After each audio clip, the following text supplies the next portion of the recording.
Hello everyone, welcome to घर से UPSC. तो बेसिकली आज के इस वीडियो में हम 2020 के पेपर की डिस्कशन करेंगे, ठीक है, with logic tricks and elimination. 2023 का पेपर, 2022 का और 2021 का पेपर मैंने ऑलरेडी कर दिया है और ये 2020 का पेपर है आज जो हम डिस्कस करेंगे, ठीक है। बाकी जो रिमेनिंग रह जाएगा 2019, 18, 17, 16, 15 और 14, ठीक है। ये पूरे करके हमारे जो 10 ईयर का पेपर है वो पूरे कंप्लीट हो जाएंगे। तो आज हम 2020 का पेपर डिस्कस करेंगे, ओके। तो देखते हैं, ये सेट ए है पेपर का, ओके, उसके अकॉर्डिंगली डिस्कस करेंगे। देखते हैं। देखो, सबसे पहला क्वेश्चन है कि the Aadhaar meta data can not be stored for a more than 3 months, ठीक है। State can not enter into any contract with private corporation for sharing of Aadhaar data. Aadhaar is mandatory for obtaining insurance product और Aadhaar is mandatory for getting benefits out of consolidated fund of India, ठीक है।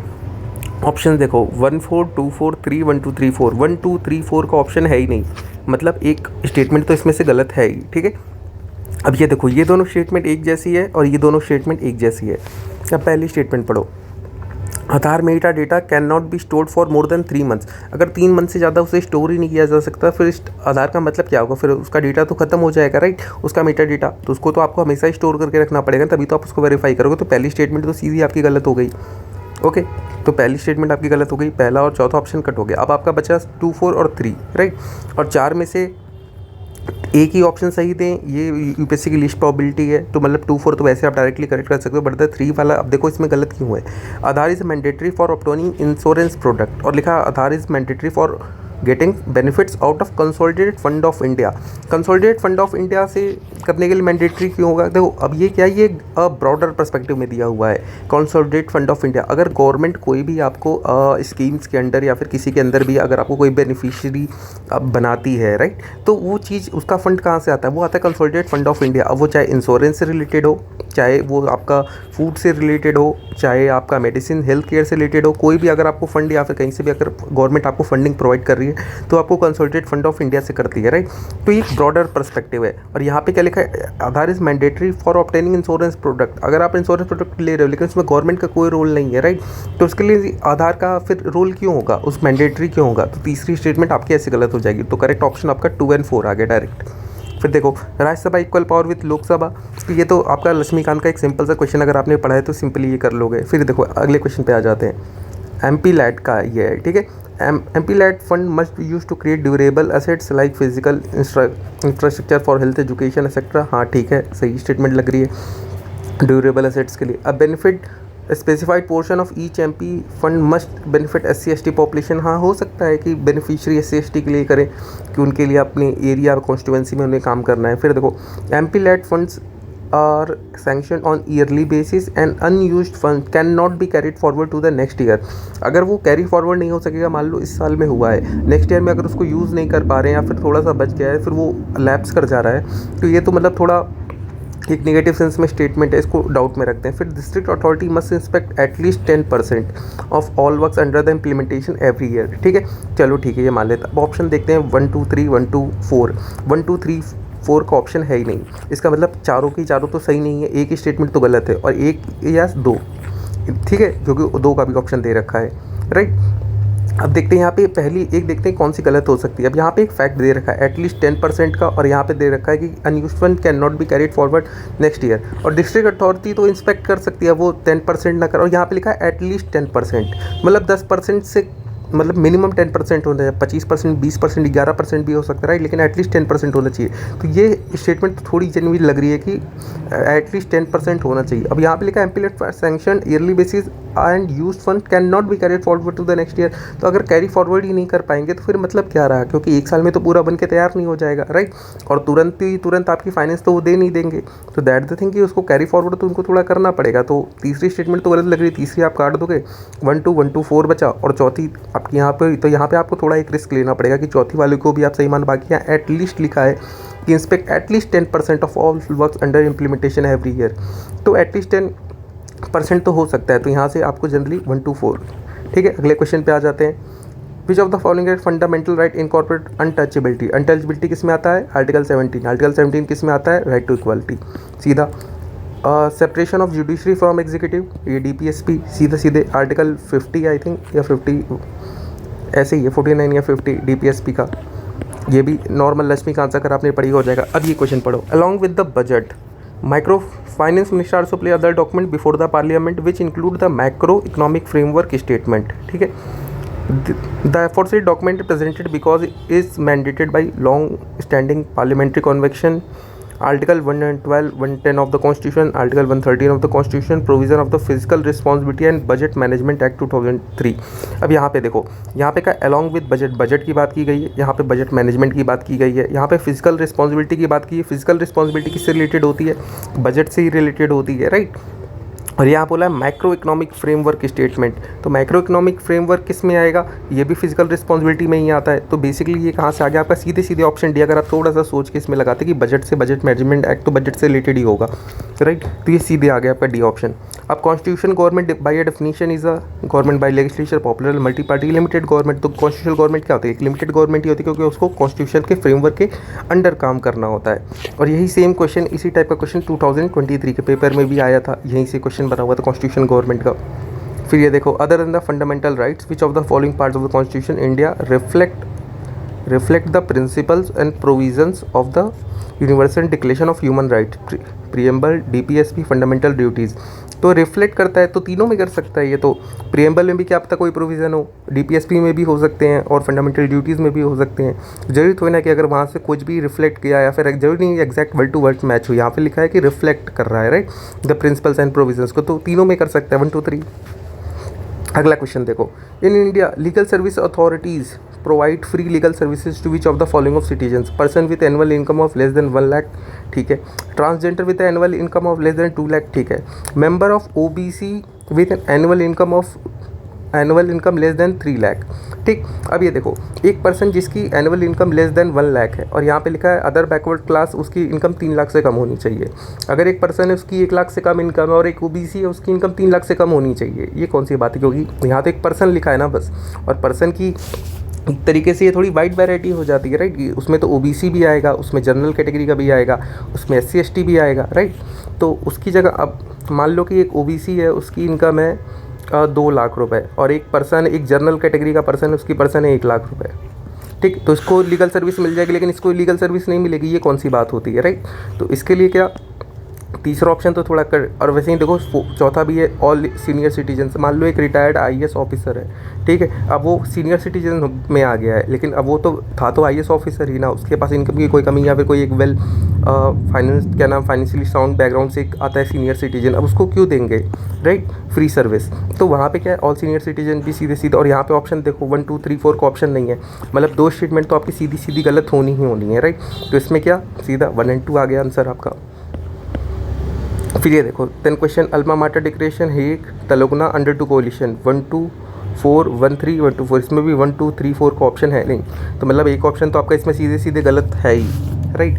तो अब इसमें आपको देखना है गलत कौन सा हो सकता है। बाकी अगर ये आपने पढ़ा है तभी आपका हो पाता, बाकी तेलंगाना ये इससे रिलेटेड है और अंडर 2 कोलिशन चाइल्ड राइट से नहीं है, एक कन्वेक्शन बायोलॉजिकल से, हाँ, अल्मा माटा ये इससे है, हाँ ठीक है। तो इसमें आपका ये 1 और 3 आंसर इसमें सही है आपका, राइट। लेकिन इसमें आपको पढ़ना, अब जैसे अंडर 2 कोलिशन है, ये देखो 2022 के पेपर में प्रीलिम्स में आया हुआ है अंडर 2 कोलिशन। और तेलंगाना डायलॉग ये भी आया हुआ है UPSC के PYQ में। तो देख रहे हो, यहाँ से आपका PYQ, अगर आपने ये चीज़ पढ़ के जाओगे तो इससे आपका PYQ कवर होता जाएगा, इससे ये इंपॉर्टेंस होती है। बाकी ये ऐसे थोड़े हैं कि इसमें आपको थोड़ा सा दिमाग थोड़ा सा पढ़ा, बेसिक्स कवर है तो आपका हो जाता। अगले क्वेश्चन पे, पार्लियामेंट्री सिस्टम ऑफ गवर्नमेंट कौन सी होती है? All political parties in the parliament represented the government is responsible to the parliament and can be removed by it. The government is elected by the people and can be removed by them. Government is chosen by the parliament but can not be removed by it before the completion of a fix term. तो ऐसा तो होता ही नहीं है, क्योंकि उसको remove कर सकती है ना। अब ये देखो B ऑप्शन D ऑप्शन, देखो ये दोनों एक ही जैसा है एक तरीके से, राइट। थोड़ा इसमें डिफरेंस किया गया है इन्होंने कि can be removed by it, और यहाँ लिखा can not be removed by it before the completion of the fix term. तो ऑप्शन B और D में से एक ही होना चाहिए, तो मोस्टली B होगा, क्योंकि पार्लियामेंट्री सिस्टम ऑफ गवर्नमेंट क्या है, रिस्पॉन्सिबल गवर्नमेंट होती है, राइट। तो हो गया। तो ये भी सिंपल सा क्वेश्चन रिपीटेड है, ये देखो वेलफेयर स्टेट, डीपीएसपी, सिंपल सा टॉपिक। ये देखो ये टॉपिक बहुत अच्छा है, ऐसे क्वेश्चन पे ध्यान देना चाहिए। The constitution of India define its basic structure in terms of federalism, secularism, fundamental right, democracy. तो डिफाइन नहीं करता है बेसिक स्ट्रक्चर को कॉन्स्टिट्यूशन ऑफ इंडिया, पहली बात गलत। The constitution of India provide for judicial review to safeguard the citizen liberties and to preserve the ideals on which the Constitution is based. ठीक है, अब यहाँ पे देखो जुडिशियल रिव्यू दिया है। अब लोग कहेंगे कि आर्टिकल 13 में तो दिया हुआ है जुडिशियल रिव्यू के बारे में, लेकिन यहाँ पे एक चीज़ मेंशन की गई। यहाँ पे देखो ये ब्रैकेट में दिया हुआ है, इन्वर्टेड कॉमास में दिया हुआ है ये जुडिशियल रिव्यू। तो इन्वर्टेड कॉमा जहाँ भी लग जाते हैं तो इसका मतलब वो एक्सप्लिसिटली मेंशन किया गया है, मतलब वहाँ पे कॉन्स्टिट्यूशन में ऐसा जुडिशियल रिव्यू टर्म लिखा हुआ है, राइट। इसका कहने के स्टेटमेंट का मतलब ये है, लेकिन कहीं पे जुडिशियल रिव्यू का टर्म ऐसा मेंशन नहीं किया गया है, इसलिए दूसरी स्टेटमेंट भी गलत यहाँ पे हो जाएगी, राइट। तो नाइदर 1 नाइदर 2। अगर जहाँ भी इन्वर्टेड कॉमा आ जाए तो इसका मतलब वो एग्जैक्टली वहाँ पे एक्सप्लिसिटली वैसा चीज़ मेंशन की गई है, राइट। तो ये चीज़ यहाँ से भी गलत हो जाएगी, ये दोनों स्टेटमेंट गलत हो जाएगा यहाँ पे। अगला question, a common agreement between Gandhism and Marxism, stateless society, class struggle, private property का एबोलिशन और इकोनॉमिक डिटर्मिनिज्म। इकोनॉमिक डिटर्मिनिज्म थे नहीं गांधीज्म, ठीक है। एबोलिशन ऑफ प्राइवेट प्रॉपर्टी इसकी बात नहीं की है। क्लास स्ट्रगल के बारे में गांधी जी ने बात की है। उनका एक क्या था, स्टेटलेस सोसाइटी। गांधी जी ने किसके बारे में बात की थी, राम राज्य, ठीक है। और मार्क्सिज्म में भी यही बोला गया था कम्युनिज्म में, जहाँ पे क्या होगा एक स्टेटलेस सोसाइटी होगी, राइट।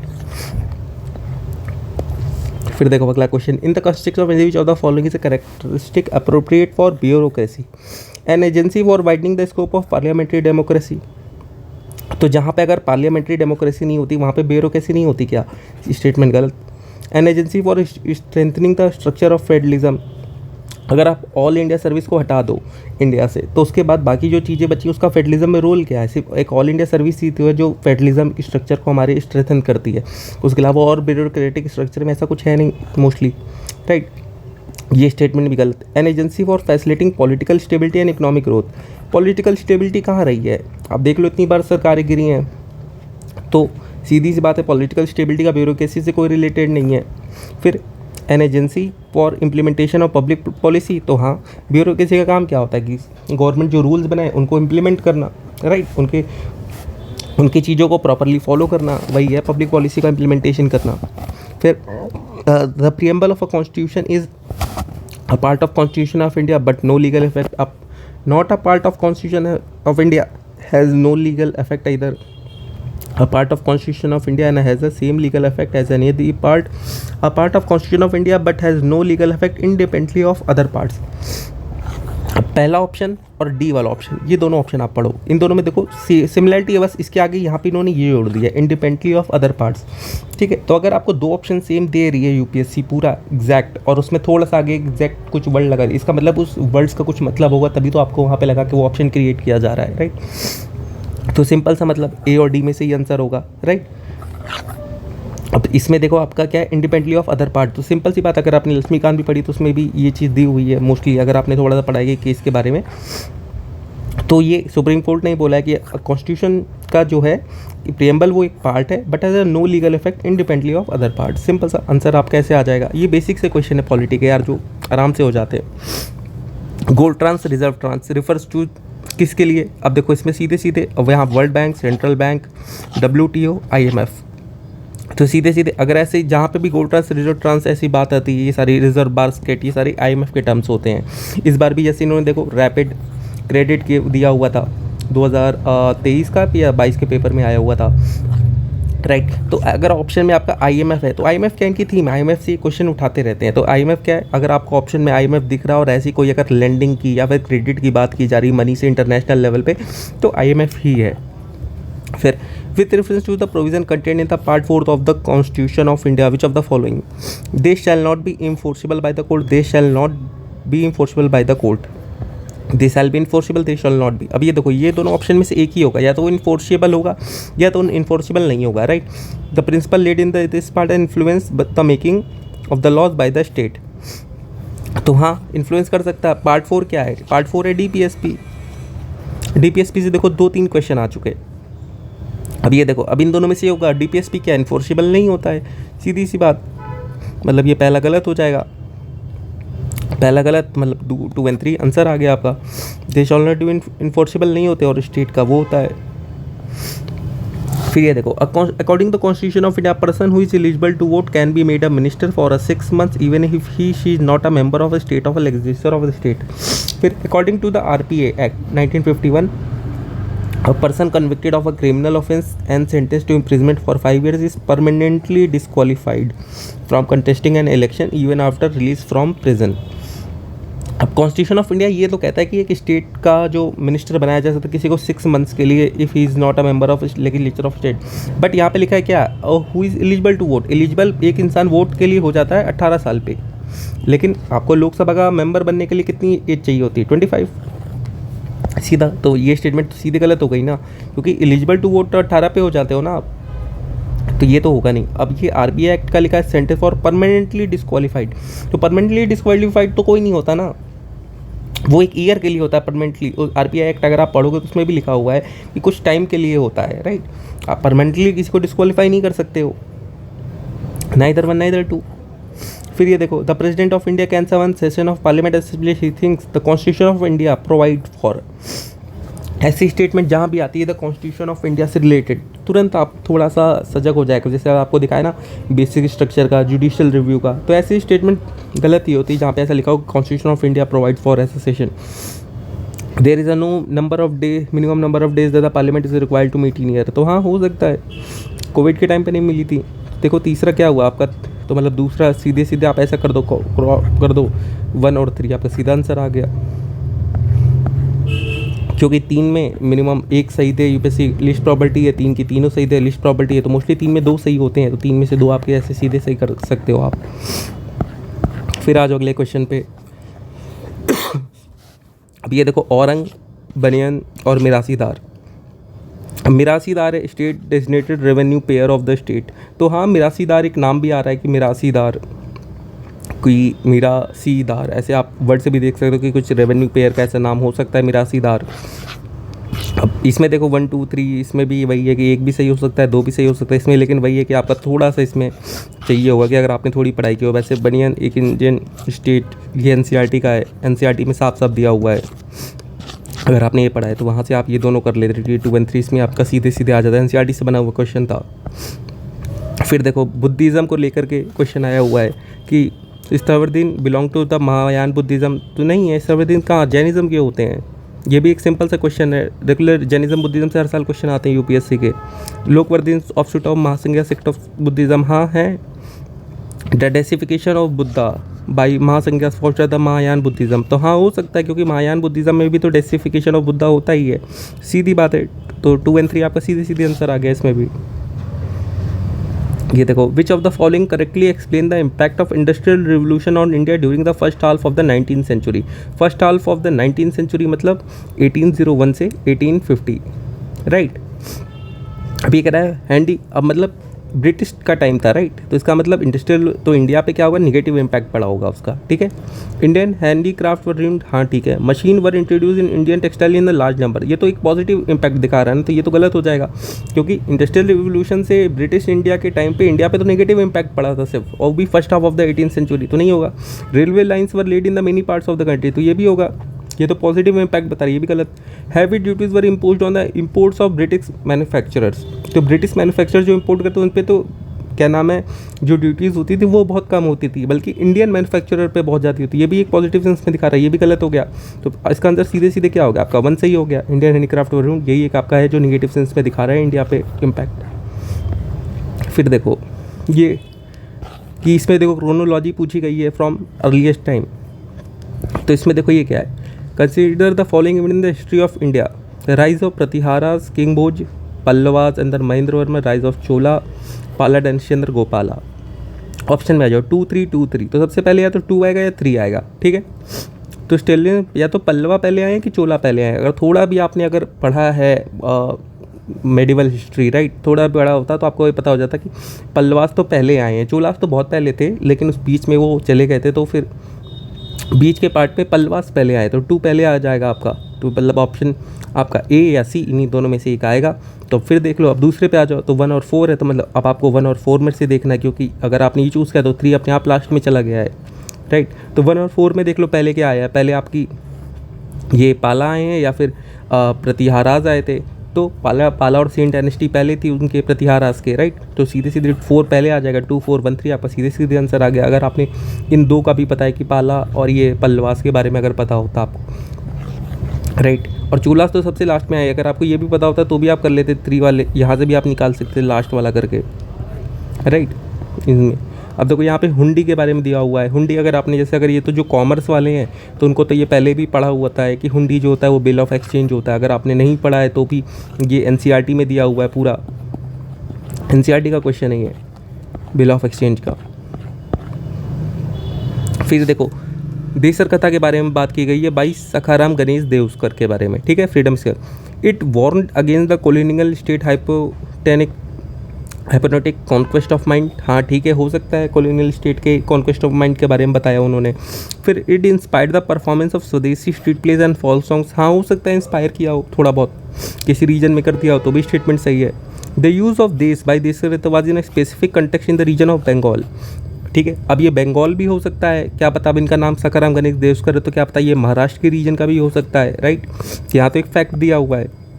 और ये बोल रहे हैं स्वदेशी मूवमेंट के टाइम की बात है। तो स्वदेशी मूवमेंट के टाइम पे तो फिर ऑल ओवर इंडिया जो था वो पूरा एक जनरलाइज ही हो गया था ना। तो उसके टाइम पे तो आप देखोगे तो क्या पता इन्होंने इंडिया के रीजन में भी बात कर सकते हैं कि पूरा ऑल ओवर जो एक पूरा इंडिया था उसके बारे में इन्होंने बात की हो। तो ज़रूरी तो ना कि सिर्फ बंगाल के बारे में बात की हो। और यहाँ पे स्पेसिफिकली बताया गया कि in the specific region of the Bengal.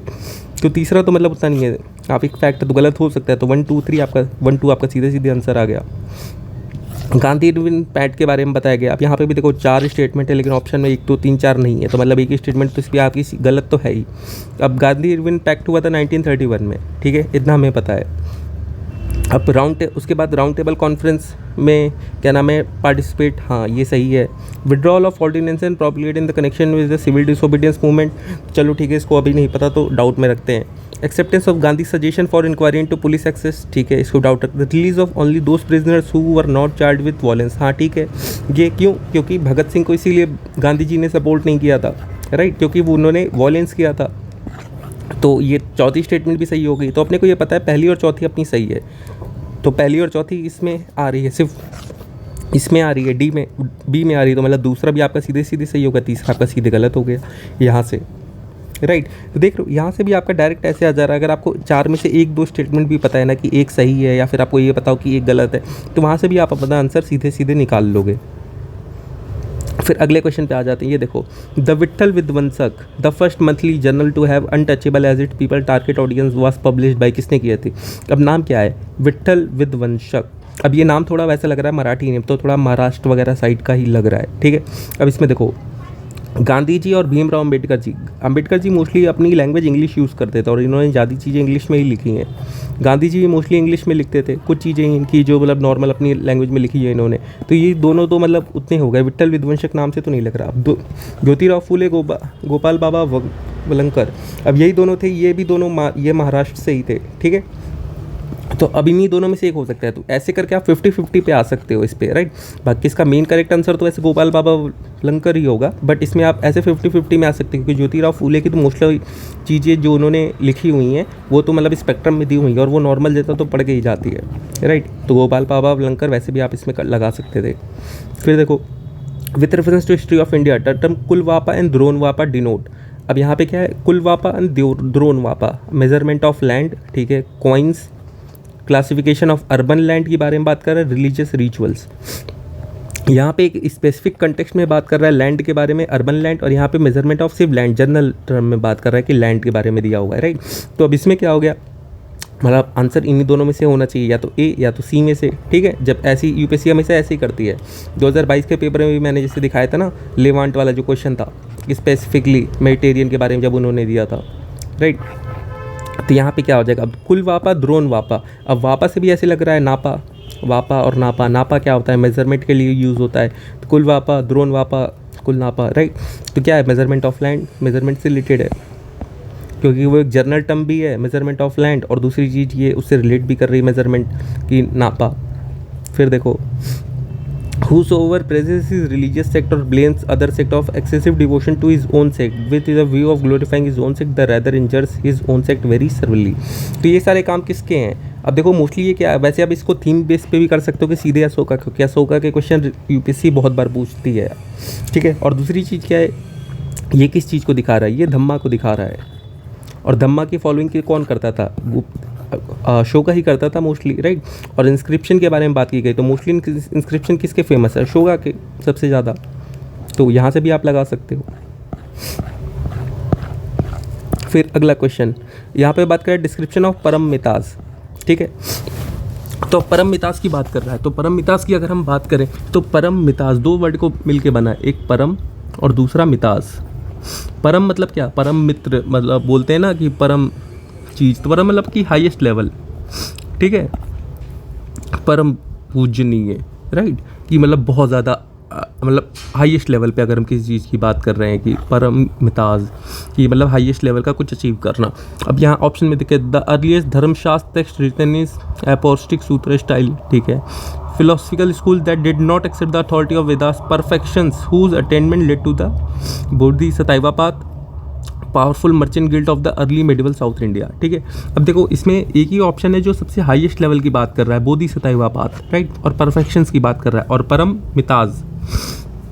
तो ऐसे आप देखोगे तो टर्म से सीधा सीधा आपको लग रहा है कि परम मिताज, परम मतलब बहुत ऊपर के लेवल का, और मिताज मतलब उसी से रिलेटेड की कुछ मिलता जुलता हो कि परम मिताज, परमिताज, राइट। तो इसमें आपके देखोगे ऑप्शन में जो सबसे, और बाकी तीन चीज़ देखोगे ना, जिसे did not accept the authority of Vedas, ये मर्चेंट गिल्ड्स की बात कर रहा है, राइट, और ये धर्म शास्त्र टेक्स्ट की बात कर रहा है। तो इसमें मेनली जो सबसे वो है, जो सबसे ज़्यादा रिलेट कर रहा है वो यही है, परफेक्शंस वाला, कि perfection whose attainment led to the Bodhisattva path. तो यहाँ से आपका देखो सीधे सीधे आंसर आ गया सी।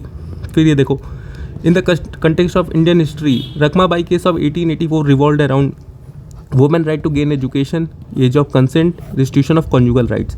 ऑप्शन देखो 1 2 2 3 1 3 1 2 3। अब तीनों के तीनों तो सही हो नहीं सकते यूपीएससी के लेवल पे, क्योंकि यूपीएससी 3 में से 1 और 3 में से तीनों सही बहुत कम चांसेस में देती है। अब इसमें देखो ये दोनों ऑप्शन जो हैं, और ये ऑप्शन देखो, राइट, ये ऑप्शन एजुकेशन के बारे में बात कर रहा है, और ये दोनों एक फिजिकल रिलेशन के रिलेटेड बात कर रहे हैं, कॉन्जुगल राइट्स और कंसेंट, ठीक है। तो ये दोनों ऑप्शन एक थोड़े मिलते जुलते हैं, और ये क्वेश्चन, ये ऊपर का जो है पहला women right to gain education, ये अलग टॉपिक है, और ये दोनों एक टॉपिक है, राइट। तो सीधे 2 और 3 आ गया आपका। इंडिगो कल्टीवेशन डिक्लाइन हो गया था beginning of the 20th century, beginning of 20th century मतलब 1901 से 1910 मान लो हो गया था। क्यों हो गया था, because of peasant resistance to the oppressive conduct of planters, ठीक है। तो ये तो बहुत पहले से आ रहा था ना, ये तो 1801 से, जब से इंडिगो की कल्टीवेशन चालू हुई थी तभी से वो उनका रेजिस्टेंस चालू था। Its unprofitability in the world market because of new inventions हो सकता है। National leader opposition to the cultivation of indigo, हाँ ये भी हो सकता है, राइट, क्योंकि 1885 में कांग्रेस बन गई थी। फिर government control over the planters, तो गवर्नमेंट का कंट्रोल हमेशा से रहा था प्लांटर्स पे, और गवर्नमेंट कंट्रोल करेगी तो प्रोडक्शन तो इंक्रीज़ करेगी ना, डिक्रीज़ क्यों करेगी गवर्नमेंट, राइट। तो सीधी सी ये गलत, बी और सी पे आ गए अब, राइट। अब नेशनल लीडर अपोजिशन कर रहे थे इंडिगो का कल्टीवेशन का, सिर्फ इसकी वजह से हो जाए तो ये नहीं। वैसे इसका ऑप्शन बी है। क्यों ऑप्शन बी है, क्योंकि जर्मनी का सिंथेटिक इंडिगो आ गया था, राइट, सिंथेटिक इंडिगो आ गया था, जिसकी वजह से जो हमारे यहाँ पे नॉर्मल इंडिगो की कल्टीवेशन हो रही थी उसकी इंटरनेशनल मार्केट में वो कम हो गई थी, वर्ल्ड मार्केट में डिमांड, राइट। तो बी वाला ऑप्शन। अब देखो वेलेस्ली, ये भी क्या है, ये PYQ है, यूपीएससी ने पहले भी पूछा, यहाँ पे वेलेस्ली दिया हुआ इन्होंने, वहाँ पे किसके लिए दिया हुआ था, आर्थर लिख दिया था और रिचर्ड था, राइट। इन दोनों के बारे में उन्होंने वहाँ पे ऐसे गलत करके बनाया था। तो वेलेस्ली ने इस्टेब्लिश किया था फोर्ट विलियम कॉलेज, ये भी स्पेक्ट्रम में दिया हुआ, अगर आपने सीधा सीधा पढ़ा है तो वहाँ से भी आपका ये हो जाता कि ट्रेन करने के लिए ब्रिटिश सिविलियंस को। फिर ये देखो उलगुलन के बारे में पूछा, ग्रेट ट्रिमल्ट जो था डिस्क्रिप्शन, ये भी आपका स्पेक्ट्रम में दिया हुआ है। बाकी ये तो आपका अगर आपने NCERT पढ़ी, NCERT में भी दिया हुआ है उलगुलन। फिर ऐसे स्टेटमेंट में A और D में आ जाया करो, A और D में रिवॉल्ट ऑफ 1857 या फिर बिरसा मुंडा रिवॉल्ट। अब यहाँ पे उलगुलन बात की गई है और ग्रेट ट्रिमल्ट, तो ये किसी उलगुलन तो एक तरह से ट्राइबल से रिलेट ही कर रहा है कि कोई ट्राइबल रिवोल्ट होगा उलगुलन नाम का। तो या तो मपिल्ला में आ जाओ या फिर बिरसा मुंडा, और मोस्टली फेमस जो इन दोनों में सबसे ज़्यादा यही है, बिरसा मुंडा रिवोल्ट। अब देखो यहाँ पे ऑप्शन में इन्होंने इंडिगो रिवोल्ट यहाँ पे भी दिया हुआ है, और अगर आपने इंडिगो रिवोल्ट पढ़ा होता तो यहाँ से आप डायरेक्टली ये वाला क्वेश्चन भी अटेंड कर लेते कि जो इंडिगो रिवोल्ट हुआ था उसके बाद ही यहाँ पे ये क्वेश्चन भी वहीं से फ्रेम हुआ है थोड़ा, ठीक है। फिर अगले क्वेश्चन पे आ जाते हैं। फॉलोइंग स्टेटमेंट, पैनानी, पुष्पमित्र शुंगा, अमर सिम्हा, हर्षवर्धन, कालिदास, चंद्रगुप्त सेकंड, ठीक है। अब ये देखो अमर सिम्हा हर्षवर्धन के टाइम पे कहाँ थे, ये आपने अगर एनसीईआरटी पढ़ी है तो भी आपको ये पता होता। पैनानी कब थे, ये थे 4th से 5th BC में, right. Pushyamitra Shunga 2nd BC, Mauryans के बाद आए थे, राइट। तो पहली स्टेटमेंट गलत हो जाएगी, दूसरी भी गलत हो जाएगी, तो 3 ओनली, सीधे सीधे आपका आंसर आ गया था। तो देख लो ये बेसिक क्वेश्चन होते हैं, अगर आपने एनसीईआरटी भी ढंग से पढ़ के गए हो ना तो भी क्वेश्चन आपके आराम से मतलब ईजिली सॉल्व हो जाते हैं। ये क्वेश्चन पढ़ो, pro nuclear transfer, fertilization of in vitro by the donor sperm, genetic modification of sperm producing cells, development of stem cells into the functional embryos, prevention of mitochondrial disease of spring। तो इसमें क्या होता है, pro nuclear transfer, nuclear transfer कर रहे हैं। Nuclear transfer में mostly क्या होता है, माइक्रोकॉन्ड्रियल डिजीज़ को कम करने के लिए। और देखो यही इसी का क्वेश्चन 2022 या 23 में भी आया हुआ है, राइट, जहाँ पे ये बोला गया था माइक्रोकॉन्ड्रियल डिजीज़ के बारे में, राइट। अभी आप पेपर चेक कर लेना, और ये क्वेश्चन वहीं से अगर आपने ये क्वेश्चन PYQ से पढ़ के गए थे तो एग्जाम हॉल में ये क्वेश्चन आप आराम से कर लेते कि माइक्रोकॉन्ड्रियल डिजीज़ उसमें पूछा गया था कि entirely pass on from the mother side और द फादर, ऐसे करके क्वेश्चन आया हुआ था वो। अब ये देखो, with representative present state of development artificial intelligence can effectively do which of the following, ठीक है। Bring down the electricity consumption, create meaningful short storage, disease diagnosis, text to speech conversion, wireless transmission of electrical energy. 5 है, 5 में से 3 का rule हमारा वैसे होता है, बाकी ऑप्शंस में देख लेते हैं। 1 2 3 5 दिया, 1 2 1 3 4 2 4 5 1 2 3 4 5, ठीक है। तो यहाँ पे अब देखो डिजीज डायग्नोसिस AI कर सकती है, ठीक है, मान लेते हैं, ठीक है। अब wireless transmission of electrical energy का वायरलेस ट्रांसमिशन कैसे करेगी AI? आर्टिफिशियल इंटेलिजेंस का काम है ऐसी चीज़ जो इंटेलिजेंस के फॉर्म में किया जाए, लेकिन इलेक्ट्रिकल एनर्जी को ट्रांसमिट करना ये आर्टिफिशियल इंटेलिजेंस का काम तो नहीं है मेरे हिसाब से। पचवा काटते ही आपका देखो आंसर आ जा रहा है 1 3 4 आपके इसमें। अब देखो इसमें वैसे टेक्स्ट टू स्पीच जो है ये भी करेक्ट है कि AI कर सकती है ये काम, लेकिन ऑप्शन में ऐसा कोई दिया नहीं हुआ है। हाँ ये दिया हुआ है, हाँ 1 3 4 ये सही है, टेक्स्ट टू स्पीचेस हो सकता है। अब यहाँ देखो create meaningful short stories and songs, तो ये मे बी उस टाइम पे नहीं हो रहा होगा, अब ये पेपर 2020 का है, लेकिन अगर अब के पेपर में अगर 2024 के पेपर में भी आए तो ये ऑप्शन क्रिएट हो सकता है। क्यों? क्योंकि अब चैट GPT जैसे चीज़ें आ गई हैं, गूगल का बार्ड आ गया है, राइट।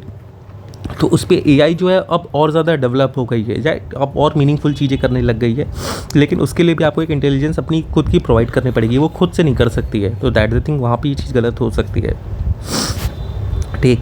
तो यहाँ पे क्या है, 5 या 3 ही रूल है वही वाला जो यहाँ पे लग रहा है मोस्टली। फिर देखो विजिबल लाइट कम्युनिकेशन टेक्नोलॉजी के बारे में आ जाते हैं। Visible light uses electromagnetic spectrum wavelength 375 to 780 mm nanometer, ठीक है। अब इतनी फैक्चुअल चीज़ है, चलो मान लेते हैं, क्या पता गलत हो या सही हो, डाउट में रखते हैं। Visible light is a long range optical wireless communication. फिर visible light can transmit large amount of data faster than Bluetooth. हाँ तो ये हो सकता है, एक ही स्टेटमेंट आपको पता चले कि ब्लूटूथ से तो ज़्यादा ट्रांसफ़र करता होगा, ये तो मान लेते हैं। VLC has no electromagnetic influence, ठीक है, ये पता नहीं। अब अपने को ये पता कि तीसरी वाली अपने को पता ये सही है, ठीक है। अब दूसरी वाली देखते हैं। VLC is a long range optical wireless communication. तो VLC क्या है? VLC लॉन्ग रेंज नहीं है, वो शॉर्ट रेंज है। अगर आपने PYQ करा होता तो VLC पहले भी UPSC ने पूछा हुआ है, तो वहाँ से अगर आपने पढ़ा होता तो आपको सीधे सीधे पता लग जाता है VLC लॉन्ग रेंज नहीं शॉर्ट रेंज है। तो दूसरी आपकी सीधे सीधे गलत हो जाएगी। 1 3 4 आपका सीधे सीधे आंसर आ गया, इसमें 3 आ ही रहा है, राइट। ये देखो ब्लॉकचेन टेक्नोलॉजी के बारे में क्वेश्चन आया। ब्लॉकचेन का क्वेश्चन 2022 में भी आया हुआ था, 2023 में वेब 3.2 डाल दिया था इन्होंने, वो भी ब्लॉकचेन से रिलेटेड ही है। Public ledger that everyone can inspect but with no single user control. हाँ सही बात है। The structure and design of blockchain is such that all data in it are about crypto currency only. ऐसा नहीं है सिर्फ क्रिप्टो करेंसी, क्योंकि blockchain तो आपका हर चीज़ में भी यूज़ हो रहा है। अब हेल्थ केयर में भी लोग यूज़ करना चालू कर रहे हैं कि हेल्थ इंडस्ट्री में ब्लॉकचेन कैसे यूज़ करें, राइट। तो दूसरा तो गलत है, सिर्फ ओनली क्रिप्टो करेंसी के लिए तो यूज़ नहीं होता ना। तो अब तीसरा आ जाओ, application that depend on the basic feature of blockchain can be develop without anybody permission. तो हाँ ठीक है, किसी की परमिशन के बगैर भी हो सकता है, क्योंकि क्रिप्टो करेंसी कैसे डेवलप हुई, किसी गवर्नमेंट की परमिशन से थोड़ी ना हुई, वो तो किसी एक इंसान ने खुद से डेवलप की ना। तो 1 और 3। फिर देखो कार्बन नैनो ट्यूब का एक क्वेश्चन आ गया कि they can be used as a carrier of drug antigen in the body. हाँ हो सकता है। They can be made into artificial blood capillaries for engine part of the body. They can be used as a biochemical sensors, ठीक है। Carbon nanotubes are biodegradable, हाँ ठीक है। तो चौथा तो अपने को पता गया कि कार्बन है तो बायोडिग्रेडेबल होगा, चौथा तो सही है, अपने को ये पता लग गया। अब ये काट दो। अब चार की चारों स्टेटमेंट यूपीएससी सही दे, ये हो सकता है नहीं भी हो सकता है, क्योंकि बहुत लीस्ट चांसेस होते हैं कि चार में से एक सही दे या फिर चार की चारों सही दे। तो इसको भी अभी निगलेक्ट रखते हैं। चार में से 3, 2, 3, 4, 1, 3, 4, मतलब 1 और 2 में एक गलत होनी चाहिए अभी तक में। They can be use antigen of can be use as a carrier of drug and antigen in the human body. They can be made into, और यहाँ पे कह रहा है उसको as a carrier of drug use कर सकते हो, और यहाँ कह रहे हैं हम कार्बन नैनो ट्यूब्स को ही एक आर्टिफिशियल ब्लड कैपिलरीज में बना सकते हैं। तो मोस्टली इसमें दूसरी वाली गलत लग रही है, क्योंकि एक में उसको आप कार्बन नैनो ट्यूब्स में आप कुछ ऐसा कैरियर के फॉर्म में ड्रग एंटीजेंस उसमें डाल के तब आप यूज़ कर रहे हो, तो उसमें हाँ सही हो सकता है कि आप उसको एज अ कैरियर के फॉर्म में यूज़ करो। दूसरा कह रहे हैं कार्बन नैनो ट्यूब को आप ट्रांसफॉर्म ही कर सकते हो आर्टिफिशियल ब्लड कैपिलरीज में, जो कि injured part of the human body में जाके रहेगी। तो दूसरी तो मतलब थोड़ी वैसी लग रही है, तो दूसरी कट करके 1, 3, 4 आपका ऐसे आ जाएगा। बाकी ये क्वेश्चन में आपको थोड़ा डाउट हो सकता है कि आप इसमें 50-50 में आकर के आपको एक चूज़ करना पड़े, 2, 3, 4 या फिर 1, 3, 4। फिर next question, at the present level of technology which of the above activities can be successfully carried out by drones. Spraying pesticides on crop field, हाँ। Inspecting the craters of active alcohols, हाँ। Collecting breath samples from sprouting whales of the DNA analysis, तो हाँ हो सकता है कि Wales की sprouting से कि ब्रीथ सैंपल्स वहाँ से आप ले सको। ड्रोन ऊपर जा रहा है, उसने ब्रीथ किया और ऊपर से क्या नाम है सैंपल्स कलेक्ट करते हुए ड्रोन वापस आ जाए। तो हाँ 1, 2, 3 तीनों। फिर देखो, the experiment will employ a trio of spacecraft flying in the formation in the shape of equilateral triangle that one side 1 million kilometer long and laser shining between the aircraft. The experiment is in the question refers to, तो Voyager 2 ये भी PYQ अगर आपने पढ़ा होता तो आप इसको काट देते यहीं पे। न्यू होराइजन ये भी यूपीएससी का ही PYQ है। लीसा पाथफाइंडर ग्रेविटेशनल वेव से रिलेटेड ये भी यूपीएससी ने पूछा हुआ है। इवॉल्व लीसा यही एक बचेगा जो आपका आंसर है, इवॉल्व लीसा। फिर देखो, genetic changes can be introduce in the cell that produce eggs और sperm of a prospective parent, हाँ हो सकता है। A person genome can be edited before birth at the age of early embryonic stage, हाँ हो सकता है early embryonic stage पे। अभी जो ऊपर का क्वेश्चन पढ़ा था हमने प्लो न्यूक्लियर ट्रांसफर, वो क्या है, इसी स्टेटमेंट के बारे में तो बात कर रहा है वो भी। Human induced pluripotent cell can be injected in the embryo of pig, ये किस चीज़ के बारे में बात कर रहा है, ये जेनो ट्रांसप्लांट के बारे में बात कर रहा है। अगर आपने बायोटेक्नोलॉजी पढ़ा है या फिर यूपीएससी के PYQ एनालाइज किया तो आपको ये सारी स्टेटमेंट पता होती। तो तीसरा भी सही है, 1, 2, 3। न्यूमोकोकल कॉन्जुगेट वैक्सीन के बारे में बात कर रहा है। They are effective against the pneumonia as well as meningitis and sepsis, हो सकता है, अभी डाउट में रखते हैं। Dependence on the antibiotic that are not effective against the drug resistant bacteria can be reduced, तो हाँ हो सकता है रिड्यूस कर दे थोड़ा। These vaccine have no side effect and cause no allergic reaction, ये तो एक्सट्रीम स्टेटमेंट हो गई ना कि नो साइड इफेक्ट, क्या पता किसी एक कोई इंसान को हो जाए या फिर किसी एक इंसान को भी उस क्या नाम वैक्सीन से एलर्जी हो जाए, तो ये स्टेटमेंट गलत हो जाएगी। तीसरी आपकी गलत, 1 और 2 आंसर आ गया आपका, क्योंकि बाकी के ऊपर की 2 जनरल थी। पब्लिक की इंफ्रास्ट्रक्चर, ये किस चीज़ के कंटेक्स्ट में यूज़ किया गया है, food safety, health care, telecommunication. अब पब्लिक की इंफ्रास्ट्रक्चर है तो लोग मोस्टली टेलीकम्युनिकेशन या ट्रांसपोर्टेशन इसमें डाल के आएंगे। बट ये पब्लिक की इंफ्रास्ट्रक्चर पता है क्वेश्चन कहाँ से बना है, ये G20 से बना है। G20 under the guidance of Germany, leadership of Germany. Germany की लीडरशिप में G20 फ्रेमवर्क में पब्लिक की इंफ्रास्ट्रक्चर पे फोकस किया गया था, जिसका मतलब था डिजिटल सिक्योरिटी इंफ्रास्ट्रक्चर। ये उस टाइम का वो था, करंट अफेयर से ये क्वेश्चन बना हुआ था। तो अगर आपने उस टाइम पे ये पढ़ा होता तो ये आ जाता। बाकी G20 से रिलेटेड अभी भी क्वेश्चन आते हैं, तो G20 के जितने भी फ्रेमवर्क हो उसको पढ़ के जाना। जनरल डिफरेंस पूछा प्लांट सेल और एनिमल सेल्स के बारे में। प्लांट सेल की सेल वॉल्स होती हैं, बाई एनिमल सेल्स की सेल वॉल्स नहीं होती है। NCERT का क्वेश्चन है, बहुत सिंपल सा। अगर बेसिक साइंस भी पढ़ी है 7th 8th की तो भी ये कर लेते कि हाँ सेल वॉल प्लांट सेल में होती। पहला स्टेटमेंट तो सही है, तो ये काट दो। Plant cell do not have a plasma membrane unlike animal cells which do. Plant cells के पास प्लाज्मा मेम्ब्रेन नहीं होती, लेकिन एनिमल सेल्स के पास होती हैं, ठीक है। ये तो थोड़ा वो लग रहा है कि क्योंकि प्लांट सेल्स में भी तो प्लाज्मा मेम्ब्रेन होती है। Mature plant cells have one large vacuole while animal cells have many small vacuole. हाँ ठीक है, ये तो स्टेटमेंट सही है, स्मॉल वैक्यूल्स होती है। 1 और 3 आंसर आ गया आपका, क्योंकि प्लाज्मा मेम्ब्रेन तो दोनों में ही होगी ना। अब ये देखो, which of the following reason factor are for the exposure of benzene pollution, ठीक है। इसमें देखो 5 ऑप्शन है, 5 का 3 रूल है हमारा।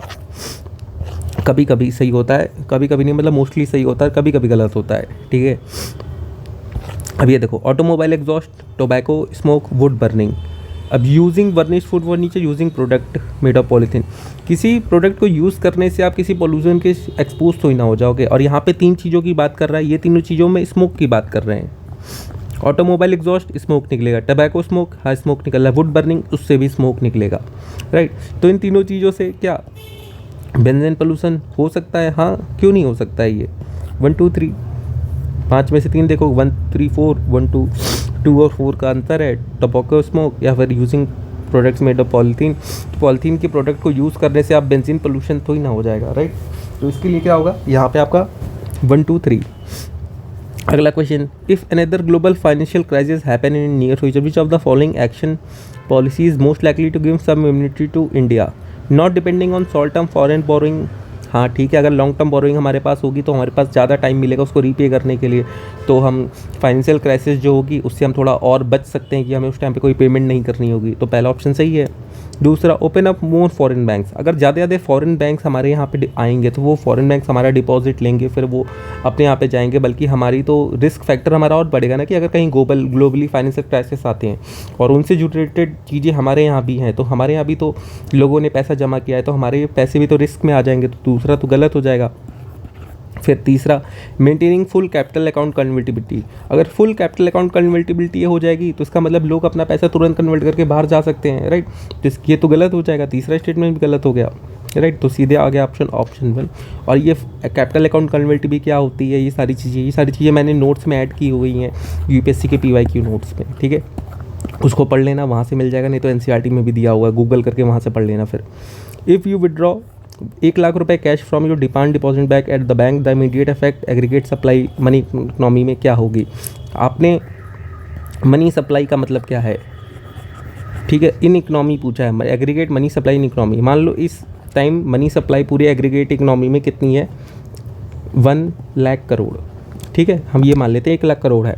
अभी कह रहे हैं आपने 1 लाख रुपए अपने बैंक से निकाल लिए, ठीक है, मैंने बैंक से निकाल लिए, ठीक है।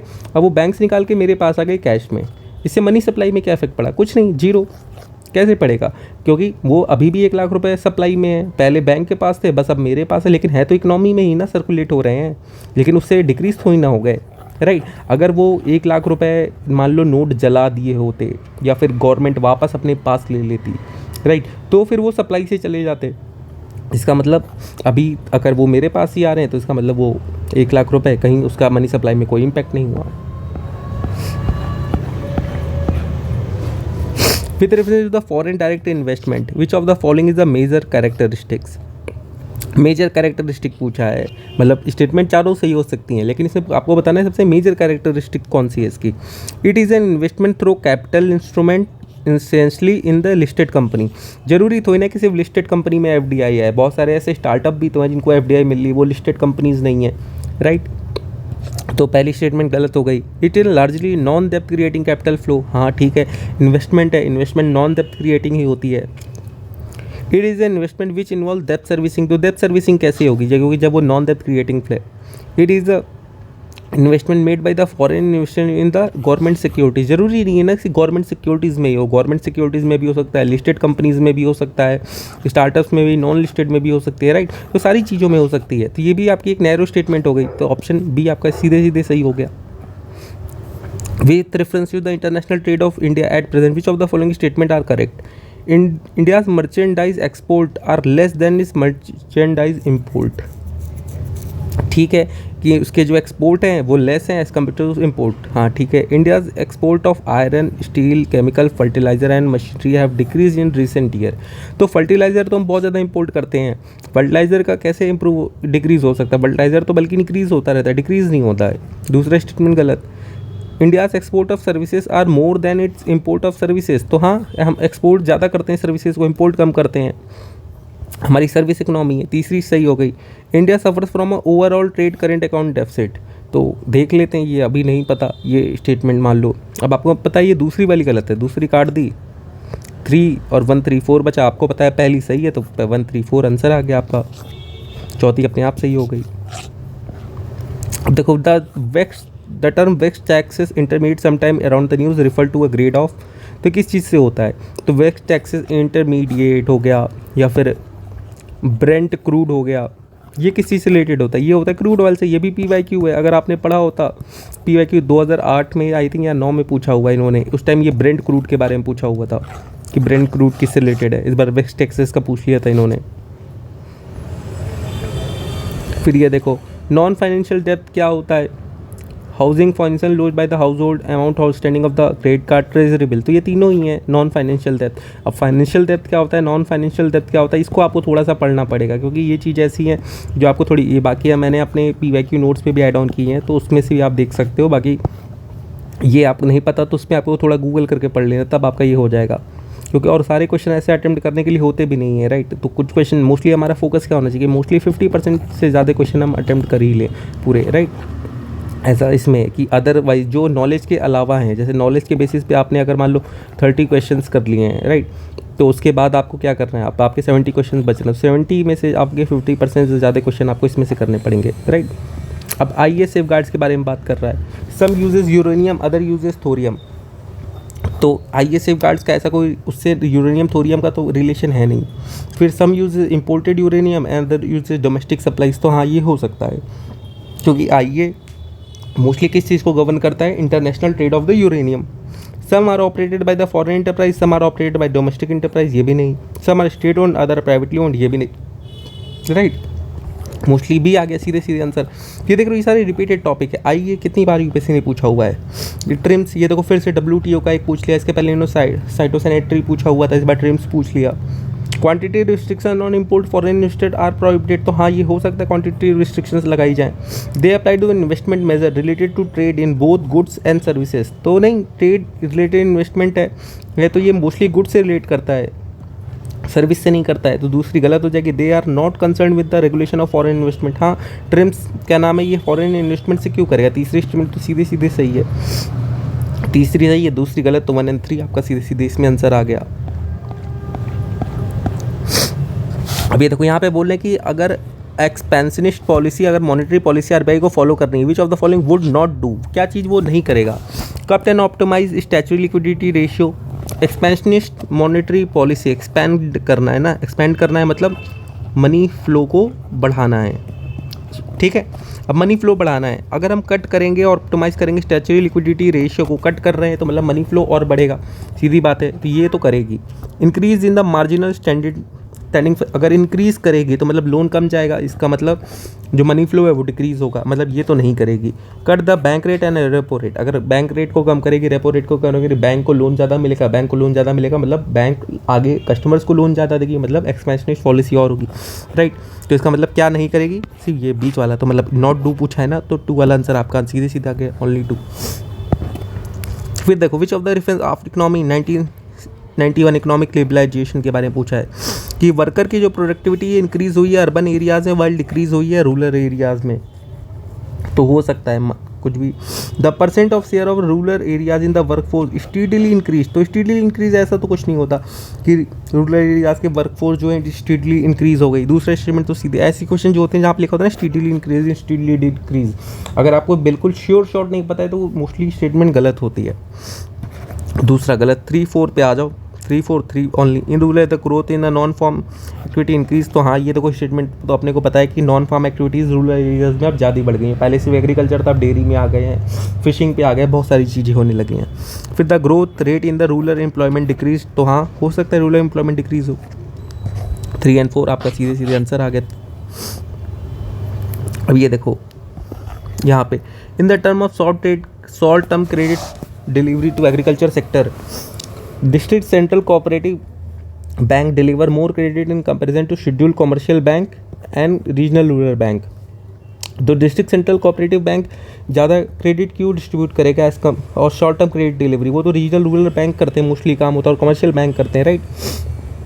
तो पहली स्टेटमेंट तो सीधी सीधी गलत हो गई, और क्या पता नहीं करती हो, यहाँ पे एक फैक्ट दिए रखा है। One of the most important function of DC is to provide fund to the primary agriculture societies, तो हाँ ये हो सकता है कि उसका एक प्राइमरी फंक्शंस हो, राइट, बट वो सबसे ज़्यादा करती हो ये कोई गारंटी नहीं है ना। तो दूसरी सही हो गई इसमें ऐसे। In India under the cyber insurance which of the following generally covered in addition to fame loss and fund, cost of restoration in case of malware disrupting access to one computer, cost of a new computer if some miscreant willfully damage, अगर कोई willfully damage करा, कोई miscreant आकर के और prove हो गया तब भी वो कंपनी सामने वाली, ये तो ही ना ऐसा कुछ होता है। तो दूसरा तो मतलब लग रहा है ऐसा। Cost of hiring a specialised consultant to minimise the loss in the case of a cyber extortion, तो हो सकता है cost of a defence of a court in if any third files a suit, तो ये भी तो हो सकता है।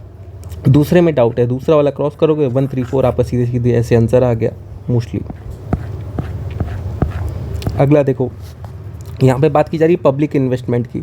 फिक्स की एग्रीकल्चर में क्या चीज़ पब्लिक इन्वेस्टमेंट की तरह पे मानी जाएगी। अब कह रहे हैं fixing MSP of all crops, तो ये इन्वेस्टमेंट थोड़ी ना होगी अगर आप एमएसपी को फिक्स करो, इन्वेस्टमेंट की बात कर रही है। कंप्यूटराइजेशन ऑफ प्राइमरी एग्रीकल्चर, हाँ अगर आप कंप्यूटर लगवा दे रहे हो सारे क्या नाम है प्राइमरी एग्रीकल्चर क्रेडिट सोसाइटीज़ में, ये तो एक इन्वेस्टमेंट हुई कि भाई वहाँ पे आपने किसी चीज़ में इन्वेस्ट किया है। सोशल कैपिटल डेवलपमेंट, हाँ हो सकता है सोशल कैपिटल में आप इन्वेस्ट कर रहे हो। फ्री इलेक्ट्रिसिटी टू फार्मर्स, ये क्या है, ये इन्वेस्टमेंट थोड़ी ना है, ये तो फ्री बीज हो गई। Waiver of the loan agriculture by the banking system, आप वेव कर रहे हो लोन को, ये भी एक फ्री भी हो गया, लेकिन इन्वेस्टमेंट थोड़ी ना है। Setting up cold storage facilities bye the government, तो हाँ कोल्ड स्टोरेज फैसिलिटीज़ को आप गवर्नमेंट अगर डाल रही है बना रही है तो उसका मतलब वो तो होगा सीधी, राइट। तो आपका 1, 2, 6 नहीं 1, 2 नहीं है 236 आंसर आ गया सी। इंटरेस्ट कवरेज रेशियो की बात कर रहा है। It help in understanding the present risk of the firm bank is going to loan to, ठीक है। इंटरेस्ट कवरेज रेशियो नाम से पता लगा इंटरेस्ट को कवर करने की कितना ताकत है कंपनी में, राइट। इंटरेस्ट कवरेज रेशियो की वो कितना इंटरेस्ट कवर कर सकती है कोई फर्म, ठीक है। तो प्रेजेंट रिस्क हो सकता है। It helps in evaluating emerging risk of a firm that is going to strive, तो ठीक है मान लेते हैं कि हो सकता है। The higher a borrowing firm level of interest coverage the worse it is ability to service डेप्थ, ये कौन सी बात है। मान लो एक कंपनी के ऊपर एक कंपनी है, ठीक है, उसके ऊपर इंटरेस्ट उसको देना होता है 50 रुपये, ठीक है, उसका रेवेन्यू है 500, तो वो 10 टाइम उसका आ रहा है इंटरेस्ट कवरेज रेशियो कि वो 10 बार अब इंटरेस्ट भर सकती है अपने रेवेन्यू से, ठीक है। और जितना ज़्यादा इंटरेस्ट रेशियो होगा, अब जिसका 100 होगा तो उसका मतलब ये होगा ना कि वो तो 100 बार भर सकता है, तो इसका मतलब ये तो है ना कि जितना ज़्यादा इंटरेस्ट कवरेज रेशियो उतना वर्स है उसकी एबिलिटी सर्विस, ये तो गलत हो गई, तो रिवर्स में दे रहा है, तीसरा गलत हो जाएगा आपका। तो 1 और 2 ओनली अब आपका बच रहा है, तो इसमें क्या अब ये प्रेजेंट रिस्क, अब आपको प्रेजेंट तो पता लग जा रहा है कि 10 बार इंटरेस्ट भर सकता है। इमर्जिंग रिस्क तो उसी में आप और ऐड कर दो कि जब 50 रुपये अभी था 10 रुपये मान लो मेरा और इंटरेस्ट ऐड हो जाएगा 60 हो जाएगा रेवेन्यू, अगर उसका 600 है तो हाँ इमर्जिंग रिस्क भी आप इससे कैलकुलेट कर सकते हो, दोनों चीज़ आप कर सकते हो। 1 और 2 सीधे आ गया आंसर आपका। विच of the factor policies affect the price of rice in India, MSP हाँ करता है, गवर्नमेंट ट्रेडिंग हो सकती है, स्टॉक पाइलिंग हो सकती है, स्टॉक ज़्यादा अगर अपने पास रख लिया गवर्नमेंट ने, मार्केट में डिमांड ज़्यादा हो गई सप्लाई कम है बढ़ जाएगी, कंज्यूमर सब्सिडीज़ हाँ करता है। 1, 2, 3, 4 चारों चीज़ें हो गई। The value of Indo Sri Lanka trade consistently increase in the last decade, consistently increase हो रहा है लास्ट डिकेड में, ये कौन सी बात है, ऐसा स्टीडली इंक्रीज कंसिस्टेंटली इंक्रीज ऐसा। Textile and textile and textile article important item trade between India and Bangladesh. हाँ, जूट जो है सबसे ज़्यादा होता है टेक्सटाइल, और बांग्लादेश क्योंकि एक्सपोर्टर भी है बहुत ज़्यादा टेक्सटाइल्स का। दूसरी सही, in the last 5 year Nepal has been the largest trading partner of India in the South Asia. Nepal छोटी सी कंट्री लार्जेस्ट ट्रेडिंग पार्टनर कैसे हो सकती है इंडिया की, राइट? तो 1 and 3 गलत, 2 only. Which of the following groups are 4 countries under the member of G20। देखो G20 का फिर से क्वेश्चन आ गया, फिर से देखो G20 का क्वेश्चन है, तो इसमें क्या होगा, यही होगा पहला, अर्जेंटीना, मैक्सिको, साउथ अफ्रीका। कौन कौन सी कंट्रीज़ हैं, अगर आपको G20 की याद है कमेंट में बता देना मुझे। G7 बता दो, G8 बता दो, G12 बता दो, G4 बता दो, G20 बता दो, इतनी चीज़ें अगर याद है तो। फिर देख लो, under the Kisan credit card scheme short term credit, यहाँ पे एक चीज़ लिखी हुई है, short term credit support is given to farmer to which of the following purpose. Working capital maintenance short term credit हो सकता है, purchase of combine harvester tractor और मिनी ट्रक्स। अब शॉर्ट टर्म क्रेडिट का मतलब क्या है, 12 महीने से कम, राइट? मतलब एक लेस देन 1 ईयर, 1 साल से कम का लोन दे रहे हैं किस चीज़ के लिए, ट्रैक्टर मनी ट्रक खरीदने के लिए। ऐसा किसान कौन सा कहाँ चुका पाएगा भाई 1 साल के कम के लिए, ये तो लॉन्ग टर्म क्रेडिट्स होते हैं ये कैपिटल इन्वेस्टमेंट के लिए। Consumption requirement of farm household, तो हाँ हो सकता है, पोस्ट हार्वेस्ट एक्सपेंसेस हो सकता है, construction of family house, setting of village cold storage facility, ये भी तो लॉन्ग टर्म के लिए होगा। तो मतलब 2 और 5 तो सीधे सीधे आपका गलत हो रहा है, ये काट दो, ये काट दो, ये काट दो, 1, 3, 4 सीधे सीधे आंसर आ गया आपका, क्योंकि शॉर्ट टर्म है ना, शॉर्ट टर्म क्रेडिट सपोर्ट में तो वही चीज़ें हो पाएंगी ना जो मतलब नॉर्मली कम समय में और कम पैसे में बन जाएं, राइट? जो रेगुलर वर्किंग कैपिटल हो जो, राइट? अभी ये क्वेश्चन देखो कि the weightage of the food in the CPI is higher than that in wholesale price index. तो हाँ हो सकता है, क्योंकि WPI में बहुत सारी चीज़ें आती हैं और उसमें फूड वगैरह का कंपोनेंट जो है वो बहुत कम होता है, राइट?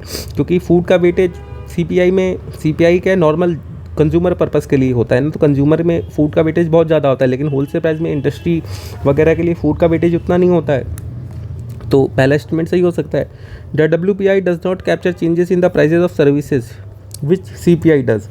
तो हाँ ये स्टेटमेंट भी सही हो सकती है, क्योंकि होलसेल प्राइस इंडेक्स जो है वो मोस्टली होलसेल के गुड्स के लिए होता है, सर्विसेज के लिए नहीं। और Reserve Bank of India has now adopted WPI as a key measure of inflation decide to change the policy of rates. तो नहीं, WPI को क्यों रखेगी RBI, इन्फ्लेशन हमेशा CPI पे होती है, नॉट WPI, राइट? तीसरा आपका गलत हो जाएगा, तो 1 and 2 आपका सीधे सीधे सही हो गया। अब ये देखो, which of the favour are correctly match, Mekong Andaman sea. Andaman sea कहाँ पे है, west of the India, right? और मेकोंग कहाँ पे फ्लो होती है, मेकोंग होती है आपकी China, Laos, Cambodia, Vietnam, Thailand, ठीक है, तो उस साइड होती है। तो ये तो जाएगी नहीं, पहला स्टेटमेंट आपको एक पता चल गया गलत है। थीम्स वोल्गा को अपने नहीं पता, जाम्बेजी ऐसे नाम से ही लग रहा है कि अफ्रीकन होगी कोई, ठीक है, कि वो अफ्रीका से आती होगी। अब यहाँ पे लिखा है इंडियन ओशियन, तो इंडियन ओशियन में क्या पता ये जा ही रही है, क्योंकि इंडियन ओशियन अफ्रीका कॉन्टिनेंट से अटैच ही है, राइट? एक अपने को गलत पता लग गया, एक अपने को थोड़ा सही पता लग गया। पहला गलत है, अपना चौथा को पता है, चौथा सही है, तो 3, 4 आंसर आपका सीधे सीधे आ गया, राइट? बीच के 2 नहीं पता है तो भी। In a case of all cereals pulses oil seed the procurement of MSP is unlimited at any state. Unlimited क्यों होगा भाई, जितनी एक नीड होगी उतनी ही लेगा ना, अनलिमिटेड कैसे ले लेगी गवर्नमेंट कि जितना आप लाओ लेते रहेंगे। In case of cereals pulses the MSP is fixed any state at a level to which market price will never rise. Market price will never rise, तो ऐसा तो होगा थोड़ी ना कि ये तो गवर्नमेंट तो फिर ऐसा क्यों रखेगी भाई, ऐसा होता कि market price will never fall, कि MSP क्या होता है, मिनिमम सपोर्ट प्राइस है, कि सबसे कम पे भी आपको सपोर्ट देने के लिए गवर्नमेंट खड़ी है। तो यहाँ पे राइस की तो बात ही नहीं है, दूसरा वैसे गलत, नाइदर 1 नाइदर 2। ये देखो, commercial paper is a short term unsecured promissory note, तो हाँ हो सकता है commercial paper. Certificate of deposit is the long term instrument use by Reserve Bank of India to corporation. तो सर्टिफिकेट ऑफ डिपॉजिट RBI थोड़ी ना करता है कॉरपोरेट को। दूसरी तो गलत, कॉल मनी जो है शॉर्ट टर्म फाइनेंस है इंटर बैंक ट्रांजेक्शन्स के लिए, हाँ ठीक है। जीरो कूपन बॉन्ड जो इंटरेस्ट बियरिंग बॉन्ड होते हैं issued by the scheduled commercial bond to the corporation. तो जीरो कूपन बॉन्ड में इंटरेस्ट कहाँ होता है, वो जीरो कूपन है ना, उनको कम पैसे में इशू किया जाता है, उनमें कोई इंटरेस्ट नहीं होता। चौथा आपका गलत हो जाएगा, 1, 2, 1, 3 अपने को पता है, दूसरा भी गलत है, तो 1 and 3। अभी देखो ये जो टर्म्स है ना, इनको आप अच्छे से पढ़ के जाना। Commercial paper, certificate of deposit, call money, zero coupon bounds, ये सारी चीज़ें यूपीएससी में आती है, वापस से रिपीट होंगी, ये बार बार हुई भी हैं। हाँ ठीक है, तो इसको पढ़ के जाना, नहीं तो पीवाईक्यू नोट से मैंने ऐड किया है, वहाँ से आप पढ़ लेना इसे। ठीक है, अब ये देखो, विच ऑफ द फॉलोइंग कल्चरिस्टी ऑफ द पेयर परिवराजिका, श्रमणा, उपासका, ले फॉलोवर ऑफ बुद्धिज्म। उपासक, अब दो होता है ना, एक उपासक, उपासिका, राइट, ये दो चीज़ें होती हैं। उपासक वर्ड से ही लग रहा है कि उपासक उपासिका सुनते हो गए, मतलब बोलते भी है कई जगह गांव में, उपासक हैं ये, मतलब कि फॉलोवर हैं किसी चीज़ के, मतलब ये ध्यान वगैरह लगाते, उपासक हैं, उपासिका। तो तीसरा तो अपने को पता ही ये सही है। अब श्रमणा, प्रीस्विता, हाई स्टेटस, ये नहीं पता। परिव्राजका, परिव्राजका, रिनंसिएशन एंड वेंटर, रिनंस करने वाला, नाम से लग रहा है थोड़ा, परिवार राजिका, परिवार राजिका मतलब परिवार और राज्य को छोड़ने वाला है, फिर परिवरजका, राइट, थोड़ा ऐसा लग रहा है कि रिनंसिएशन से थोड़ा मैच कर रहा है कि रिनंसिएट क्या, परिवरजका, राइट। तो पहला और तीसरे का अपना पता है, दूसरे का पता नहीं, और तीनों सही हो नहीं सकते। अब अगर आपको दूसरा भी पता है तो ऑप्शन ए और ऑप्शन सी, इन्हीं दोनों में से एक हो सकता है। तो अब आपको यहाँ पे थोड़ा रिस्क लेना पड़ेगा कि आप 1 के साथ जाओ या 2 के साथ जाओ, राइट। तो इसमें ऐसे कर सकते हो आप। बाकी अगला, इंडियन एलिफेंट्स को, the leader of elephant group is a female, ठीक है, मान लेते हैं। The maximum gestation period can be 22 months, ठीक है, मान लेते हैं। An elephant can normally go on calving till the age of 40 years only. 40 years only लिखा है, 40 ईयर्स लिखा होता तो ठीक था, अब ओनली वर्ड यहाँ पे एक लगा दिया। ओनली लगाने से क्या होगा, मान लो कोई भी एक एलिफेंट है, मान लो वो 40 ईयर से कुछ महीने भी आगे चली जाती है, या फिर 41 ईयर्स पे होती है, राइट। तो सीधी सी बात है कि मतलब ये स्टेटमेंट रॉन्ग हो जाएगी। तो तीसरी स्टेटमेंट एक्सट्रीम हो गई थी ओनली लगाने से बस। तो अब क्या है, तीसरी कट गई, 1 2 4 बचा, 2 3 कॉमन। चौथी जगह among the states in the highest elephant population in Kerala, तो केरला में नहीं, कर्नाटका में है। ये तो मतलब नॉर्मल सी, अगर आप थोड़ा सा पढ़ते हो प्रोजेक्ट एलिफेंट के बारे में आपने पढ़ा, या फिर अभी गज यात्रा स्कीम थी उसके बारे में पढ़ा, तो भी वहाँ से आपको ये आइडिया लग जाता है। तो ये कुछ नॉर्मल चीज़ें, इनको थोड़ा पढ़ के जाना आप। तो 1 और 2 आपकी इसमें सही हो गई।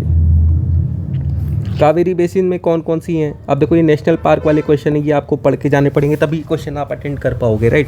कि अगर आपको थोड़ा सा भी आइडिया होगी कावेरी बेसिन पे, तो अगर आप देखोगे तो ये तीनों आपस में पास हैं, वायनाड, सत्यमंगलम और नागरहोल। बस ये पापीकोंडा थोड़ा दूर पड़ता है। तो वैसे भी आप ये कर सकते थे कि 1 3 4, अगर आपको ये पता होता कि इन तीनों की लोकेशन की ये बाकी के 3 कहाँ हैं, तो आप ये कर लेते क्वेश्चन। बाकी इसके लिए थोड़ा आपको पढ़ के जाना पड़ेगा, रामसर साइट्स, टाइगर रिजर्व जितने हैं, उसके बाद ये सारी चीज़ें आप इसको अच्छे से पढ़ के जाना।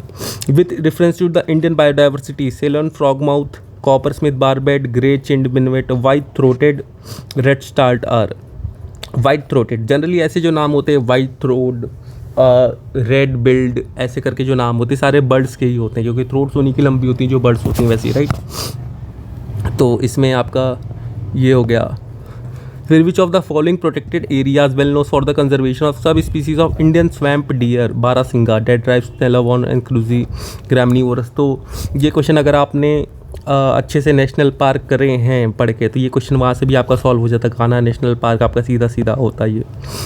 Steel slag can be material for which of the following, construction of base road, improvement in agriculture soil, production of cement. तो हाँ, स्टील स्लैग का तो किसी में भी यूज़ हो सकता है।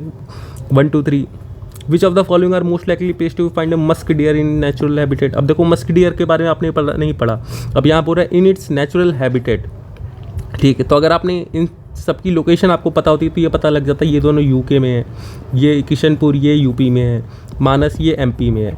अब ये दोनों एक ही जगह से आए हैं। अब ये देखो ऑप्शन में देखो 1 2 3 4 को ऑप्शन दिया ही नहीं है, मतलब 2 तो गलत हैं यहाँ पे, राइट, और 2 ही सही होंगे। तो 2 गलत हैं, इसमें अपने को मानना है। तो एक यूपी का एक एमपी का, और ये दोनों ही यूके के हैं।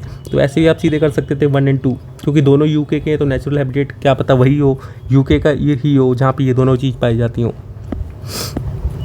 इन a rural road construction the use of the following prepared ensuring environmental sustainability to reduce carbon footprint, copper slag, cold mix asphalt technology, geotextile, hot mix asphalt technology, Portland cement. तो अब इसमें देखो कि cold mix asphalt है और hot mix asphalt है। तो या तो कोल्ड होगा या तो हॉट होगा, दोनों में से एक चीज़ होगी ना। अगर हॉट है तो इसका मतलब वो चीज़, अब यहाँ पे एक वर्ड लिखा है कि environmental sustainable to reduce carbon footprint. कोई चीज़ अगर हॉट एसफॉल्ट है तो हॉट एसफॉल्ट में तो कार्बन फुटप्रिंट ज़्यादा होगा, राइट। कि एसफॉल्ट क्या होता है, अलकतरा बोलते हैं हमारे यहाँ, राइट, कि जिससे रोड वगैरह बनाई जाती है। तो अगर कोल्ड मिल्ट है तो मतलब मोस्टली वो ज़्यादा इन्वायरमेंटली सस्टेनेबल हो, राइट। तो चौथा गलत होगा, चौथा काट दो आप। तो क्या बचा 1 2 3, 1 और 5, तो और 5 है, 5 में से 3 का रूल भी वैसे होता है, तो 1 2 3, राइट। आपका सीधे सीधे ऐसे आंसर आ जाएगा। फिर देखो, coal ash contain arsenic, lead, mercury. Coal for plant release sulphur dioxide, nitrogen into the environment. High ash content observed in Indian coal. हाँ ठीक है, हाई एश होता है इंडियन के कोल से। 1 2 3 तीनों सही है। Biochar can be used as a part of the growing medium in a vertical farming, ठीक है। When biochar is a part of growing medium it promote the growth of nitrogen fixing organisms, तो हाँ ठीक है। When biochar is a part of growing medium it enable the growing medium to retain water for a longer time, तो हाँ हो सकता है, इन तीनों चीज़ें पॉसिबल हैं। 1 2 3। फिर देखो, schedule 6 of the wild life protection act 1972, इसका एप्लीकेशन क्या होकर आपने शेड्यूल 6 पढ़ा होता तो यहाँ से आपको पता लग जाता कि कोई 4 शेड्यूल तो शुरुआत के एनिमल्स के लिए हैं, बाकी के शेड्यूल 5 और शेड्यूल 6 जो है वो प्लांट से रिलेटेड है, ठीक है।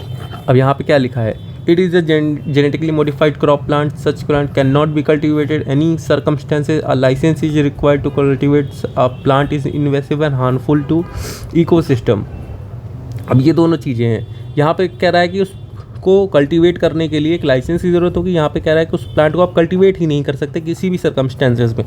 तो गवर्नमेंट क्यों बैन करेगी कि किसी भी सर्कमस्टेंसेस में आप उसको मतलब नहीं कर सकते। गवर्नमेंट मोस्टली चीज़ों को रेगुलेट करती है। रेगुलेशन कैसे होता है, लाइसेंस के थ्रू होता है। तो ऐसे भी आप कर सकते थे कि राइट, कि लाइसेंस हो सकता है कि उस प्लांट को रेगुलेट करने के लिए आपको लाइसेंस की ज़रूरत पड़े।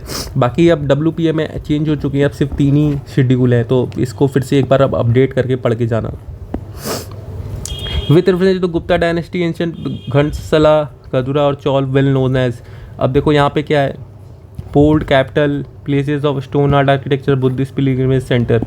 वैसे तो अगर आपने ये NCERT पढ़ी है तो NCERT से क्वेश्चन सॉल्व हो जाता पोर्ट का। बाकी इसको थीम बेस पे भी आप जा सकते हैं, क्योंकि UPSC पोर्ट्स के क्वेश्चन बहुत बार पूछ सकती है। जब मैं 2023 का मैंने पेपर सॉल्व किया था उसमें भी मैंने बताया था थीम बेस्ड पेपर के लिए कैसे कि पोर्ट होता है, राइट। पोर्ट के रिगार्डिंग क्वेश्चन UPSC पूछती है। जीरो टिलेज का एडवांटेज क्या है, sowing of wheat is possible without burning the residue of previous crop. हाँ, जीरो टिलेज से हो सकता है। Without the need of nursery of rice sapling, direct planting of paddy seeds in wet soil is possible, तो हाँ हो सकता है। Carbon sequestration in the soil is possible, तो हाँ ये भी हो सकता है। अगर आप जीरो टिलेज है उसको बार बार ऊपर नीचे नहीं करोगे आप, तो क्या होगा कि उसमें जो कार्बन है वो नीचे दबी की दबी रहेगी, तो कार्बन सिक्वेस्ट होती रहेगी। तो ये भी सही है। 1 2 3। फिर देखो, according to India's national policy on biofuel, which of the following can be used as the raw material for production of biofuels, ठीक है। अब यहाँ पे देख लेते हैं, कसावा, डैमेज वीट ग्रेन्स, तो ये हो सकता है डैमेज वीट ग्रेन्स है तो उसका तो यूज़ कर ही सकते हैं। ग्राउंड नट सीड्स, हॉर्स ग्राम, रोटेन पोटैटोस का भी हो सकता है। शुगर बीट, हाँ शुगर बीट भी है। तो 3 तो अपने को पता लग गया, ये 3 तो हो सकते हैं। 2 5 6 इसमें है, इसमें नहीं है। 2 5 6 इसमें नहीं है, 2 5 6 इसमें है। तो अब 1 के 6 में से 6 वो सही दे दी। UPSC इतनी अच्छी तो है नहीं, तो सीधे 1 2 5 6, तो 1 2 और ये 5 ये 6, हाँ ठीक है, हो गया।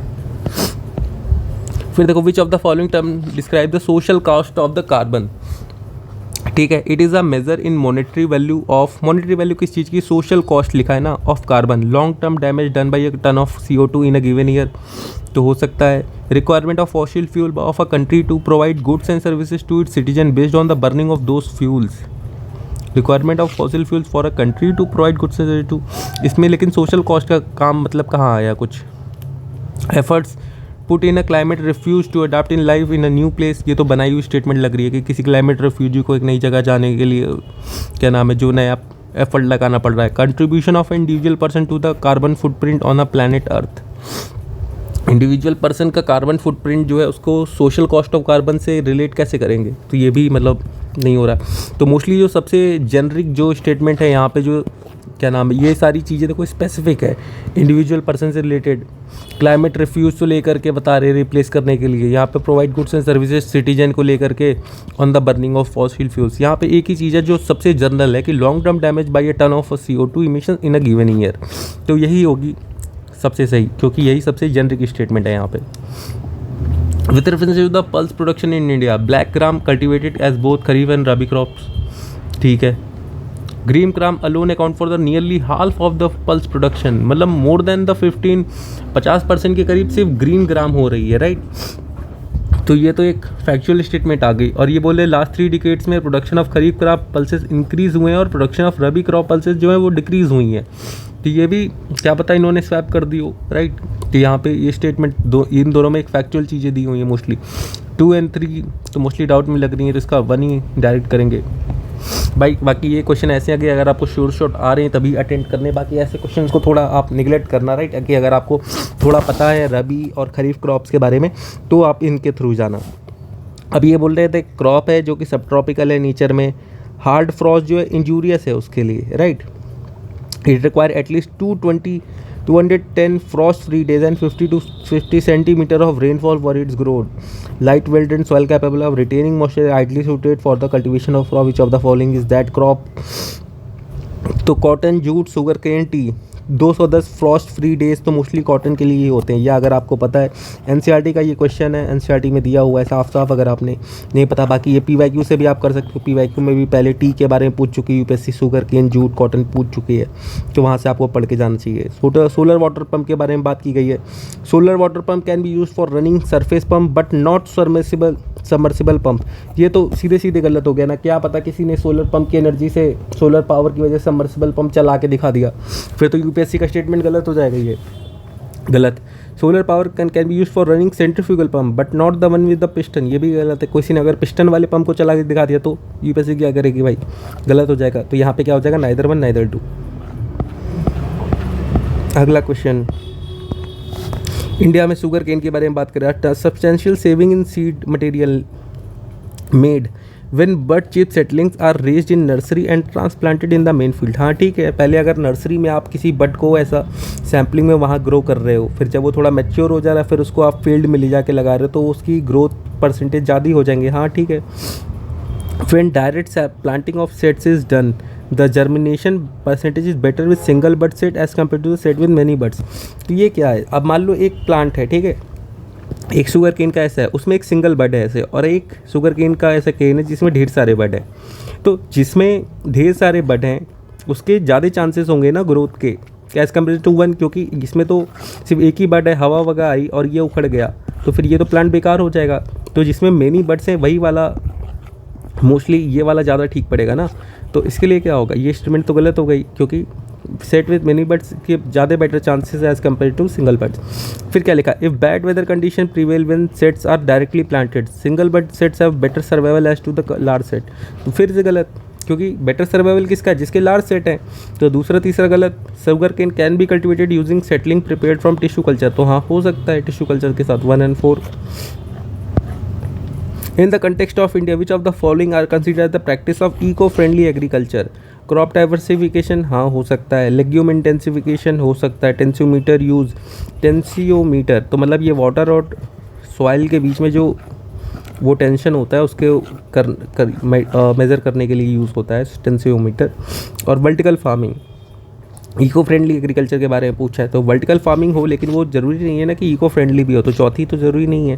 तो 1, 2, 3 आपका आंसर आ गया। बाकी 4 में से UPSC सिर्फ एक सही थे, तो 3, 4 के ऑप्शन के एलिजिबल है, तो ऑप्शन आपका आंसर होगा तो वैसे इन्हीं दोनों में से होगा, 1, 2, 3 या 1, 2, 3, 4। तो इसमें 4 जो है आपका, इसमें आपको थोड़ा रिस्क लेना पड़ेगा, इन दोनों में 50-50। फिर ये देखो, वो advantage of fertigation, fertigation 2 word से मिलकर बना है, फर्टिलाइज़र और इरीगेशन, राइट। अब देखो, controlling of alkalinity of irrigation of water is possible, हाँ ठीक है। Efficient application of rock phosphate and all other phosphatic fertiliser is possible. All other phosphatic fertiliser ये तो थोड़ा डाउट में है, तो इसको डाउट में रखते हैं। Increase availability of nutrient to plants is possible, तो हाँ हो सकता है। Reduction of leaching of chemical nutrients possible, तो हाँ ये भी हो सकता है। तो पहला, तीसरा, चौथा तो अपने को पता है कि एकदम पॉसिबल है, और बाकी इसमें चारों सही होने का ऑप्शन भी नहीं है, तो एक ही आपकी निगेटिव स्टेटमेंट है यहाँ पे बस। Which of the following are officially designated as major minerals, तो मेजर मिनरल्स के बारे में आपको पता होना चाहिए, तभी ये क्वेश्चन आप कर पाओगे। बाकी इसमें 1 2 3 4 का ऑप्शन नहीं है, तो मतलब एक तो आपका गलत है श्योर शॉट, तो आपको देखना पड़ेगा कौन सा श्योर शॉट गलत है इसमें। ओशन मीन टेम्परेचर के बारे में बात की गई है, तो ocean mean temperature is the depth of 26 degree Celsius 129 metre south western Indian Ocean during January March. 1 2 3 4 fact दे रखे हैं। अब 4 में से एक भी यूपीएससी अगर गलत करती है तो मतलब ये स्टेटमेंट गलत हो जाता है, ठीक है, तो इसको गलत ही मान के चलते, क्योंकि इतने सारे फैक्ट हैं, क्या पता एक गलत ही कर दिया हो। OMT collected during January March can be used assessing whether the amount of rainfall in monsoon will be less और more during than a certain mean, तो हाँ हो सकता है दूसरा वाला ज़्यादा मतलब वो लग रहा है लॉजिकल, राइट। और यहाँ पे भी जनवरी मार्च के बारे में बात की गई, यहाँ पे भी ड्यूरिंग जनवरी मार्च के बारे में बात की, तो मे बी ये दूसरा वाला स्टेटमेंट सही हो। केमिकल फर्टिलाइजर की बात की जा रही है। At present the retail price of chemical fertiliser is market driven and not administered by the government, तो ये कौन सी बात है, क्योंकि फर्टिलाइज़र जो है मोस्टली वो गवर्नमेंट कंट्रोल करती है, राइट, क्योंकि गवर्नमेंट इंपोर्ट करती है, गवर्नमेंट इंपोर्ट करके फिर उसको सब्सिडीज़ पे प्रोवाइड करती है फार्मर्स को, तो मार्केट ड्रिवन नहीं होता है। पहला स्टेटमेंट गलत। Ammonia is an input of area produce from natural gas, हाँ ठीक है, अगर आपने नाइट्रोजन साइकिल पढ़ी है तो आपको पता होता ही है। Sulphur which is raw material for phosphoric is a product of oil refineries, तो हाँ ये भी ठीक है, ये भी यूपीएससी के पीवाईक्यू में वैसे पूछा हुआ है कि sulphur is a by product of oil refineries, तो 2 और 3 आपका इसमें सही हो गया। ये question which India Desert National Park it is spread of 2 district there is no human habitation inside the park, no human habitation, क्या पता अगर एक भी इंसान रह रहा हो तो ये स्टेटमेंट गलत हो जाएगी सीधे सीधे। 2 2 2 काट दो, 1 और 3 आपका सीधे आंसर आ गया। तीसरी आपको पता भी नहीं तो भी मतलब आपको ये पहली वाली स्टेटमेंट नहीं पता 2 डिस्ट्रिक्ट में है कि नहीं, तो भी आपका देखो स्ट्रीम, अगर आप स्ट्रीम निकालना सीख जाओगे ना आपका आंसर सीधे सीधे आने लग जाएगा, यूपीएससी का पेपर आसानी से हो जाएगा। सियाचिन ग्लेशियर ईस्ट ऑफ अक्चाइसिन, अक्चाइसिन यहाँ पे इधर ईस्ट में जाओगे चाइना आ जाएगा, पहली स्टेटमेंट गलत। ईस्ट ऑफ ले के इधर जाओगे तो भी चाइना आ जाएगा, दूसरी स्टेटमेंट गलत। North of Gilgit, north of Gilgit जाओगे ऊपर अफगानिस्तान और पाकिस्तान का रीजन आ जाएगी, गलत। North of Nubra, Nubra valley ही एक ऐसी बच्ची इसके नॉर्थ में आप जाओगे तो सियाचिन ग्लेशियर आ सकता है। फिर देखो which history of the famous place और प्रेजेंट स्टेट, अब देखो भीलसा यहाँ पूछा है ना 2023 के पेपर में, भीलसा का दूसरा नाम है बेसनगर, इन्होंने इस बार उसको बेसनगर करके पूछ लिया था 2023 के पेपर में, तो ये फ़ायदा होता है आपका यूपीएससी पीवाईक्यू करके। द्वार समुद्र भी उन्होंने पूछ रखा है, राइट। अब देखो भीलसा, भीलसा मध्य प्रदेश में है, हाँ ठीक है, विदिशा इसी का नाम है, विदिशा, भीलसा, बेसनगर। द्वार समुद्र महाराष्ट्र में, गिरनगर, गिरनगर गिर फॉरेस्ट गुजरात में, ये तो सबको इतना तो पता ही है।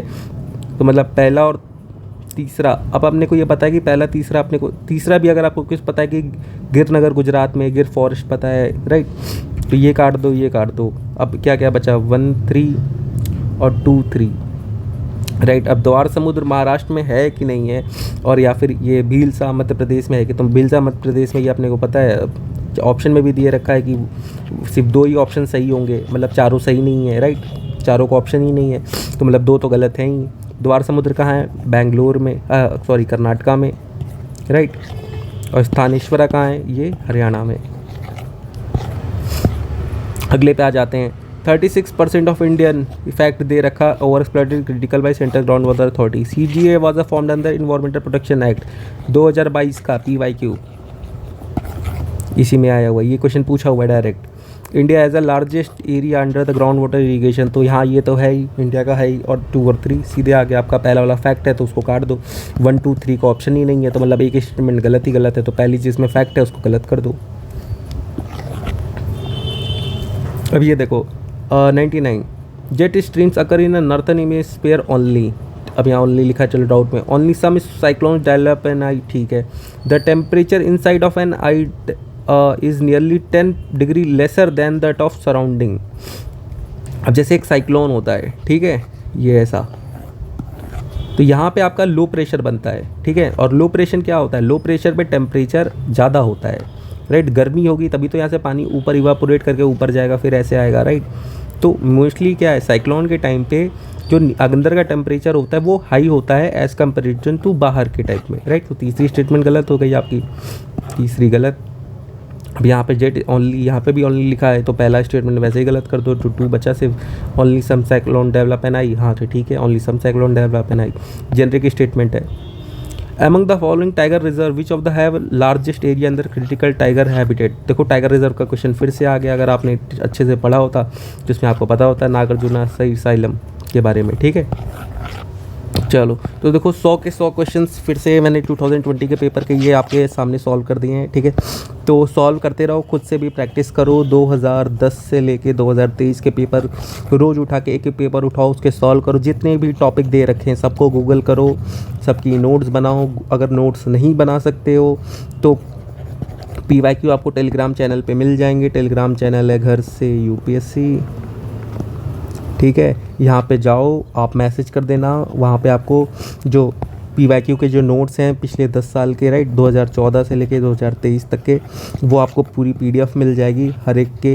हिस्ट्री हो गया, ज्योग्राफी हो गया, इन्वायरमेंट हो गया, इकोनॉमिक्स हो गया, ठीक है, साइंस एंड टेक, हर एक आपके पूरे क्या नाम है टॉपिक बाय टॉपिक आपको उसमें पूरी नोट्स मिल जाएगी, ओके। 2 महीने रह गए हैं पेपर को, अभी एक्सटेंड हो गया, उसके बाद भी चलो 2 महीने मिल रहे हैं आपको, तो चालू कर दो। यही टाइम है PYQ को अच्छे से करने का। PYQ को लॉजिक्स के थ्रू सॉल्व करो, एलिमिनेशन ट्रिक्स लगाओ, ठीक है। और इन सबसे पहले अपना बेसिक सुधारो। अगर बेसिक आपका कंप्लीट नहीं है तो फिर ये लॉजिक ट्रिक्स एलिमिनेशन कुछ काम नहीं आएगा, ठीक है। तो बेसिक कहाँ से करना है, बुक से मत करो, बुक मत पढ़ो। बुक पढ़ने का टाइम साल भर में जितने पढ़नी थी आपने पढ़ ली। बेसिक बुक जो है बस वो कवर कर लो, जैसे लक्ष्मीकांत थी उसको आप पढ़। लक्ष्मीकांत से भी क्या, जो PYQ के टॉपिक हैं उन्हीं को बस कवर करते जाओ जो जो PYQ में आ रहे हैं, राइट। हिस्ट्री में भी जैसे क्रोनोलॉजी पूछते हैं, क्रोनोलॉजी आप पढ़ लो, टर्म्स के बारे में थोड़ा पढ़ लो, इन सारी चीज़ों को। बाकी जो PYQ नोट्स हैं वो आपको पढ़ सकते हो तो पढ़ लो, बहुत अच्छी नोट्स बना रखी है, पूरी टीम ने मिलकर बनाई है, ठीक है। PYQ नोट्स आप ले लो, PYQ नोट्स के बारे में उसको पूरा पढ़ लो, 5-6 बार रिवाइज कर लो, सारे PYQ के टॉपिक कंप्लीट हो जाएंगे। और मैक्सिमम टाइम जो है आपका, राइट, मैक्सिमम टाइम आपको क्या करना है, मैक्सिमम टाइम मोस्टली आप PYQ को सॉल्व करो। कैसे, जो क्वेश्चन आपने आज तक नहीं पढ़े हैं, जैसे मोस्टली अभी आपने 100 क्वेश्चन मैंने देखा आपके सामने सॉल्व किए, उसमें से 10 से 20 क्वेश्चन ही ऐसे होंगे जो हमने बुक्स में पढ़े होंगे, राइट। तो बाकी के जो आपके क्वेश्चन बच जाते हैं 70 to 80 क्वेश्चन, इन क्वेश्चन को आप सॉल्व करो कि जो क्वेश्चन आपने आज तक पढ़े नहीं है उनको कैसे क्वेश्चन को सॉल्व करना है, राइट।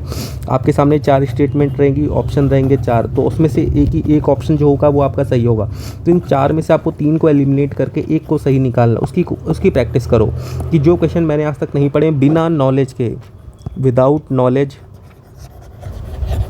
कैसे आंसर निकालें, ठीक है। इसकी प्रैक्टिस करो, क्योंकि अगर आपके पास नॉलेज नहीं हो तो भी अपने सिक्स सेंस को, अपनी बेसिक्स को, सारी चीज़ को एक फॉर्मेट में ला करके किस तरीके से उसको बेटर तरीके से कर सकते हैं उसकी प्रैक्टिस करो। उसकी जितनी ज़्यादा आपकी प्रैक्टिस होगी उतना ज़्यादा ही आपके चांसेस होंगे UPSC क्रैक करने के, ठीक है। चलो बेस्ट ऑफ लक। बाकी और कोई डिटेल चाहिए होगी तो आप टेलीग्राम पे मुझे मैसेज कर देना, कमेंट कर देना, क्वारीज होंगी जो भी होगी, ठीक है। मैं सोचूंगा सॉल्व कर पाया।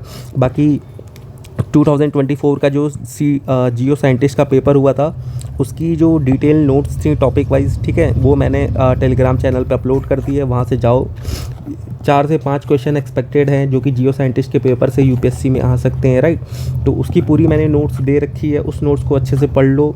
ज़्यादा बड़ी नोट्स नहीं है, छोटी नोट्स है, लेकिन टॉपिक सारे कवर कर रखे हैं और उससे क्वेश्चन मोस्ट प्रॉबेबली आएंगे ही। तो क्यों रिस्क लेना, 4 से 5 टॉपिक और वो नोट्स फ्रीली ही अवेलेबल हैं टेलीग्राम चैनल पर, ठीक है। तो उसको डाउनलोड करके उसको अच्छे से पढ़ लो तो चांसेस बेटर होंगे। बाकी ठीक है, बेस्ट ऑफ लक, बाय।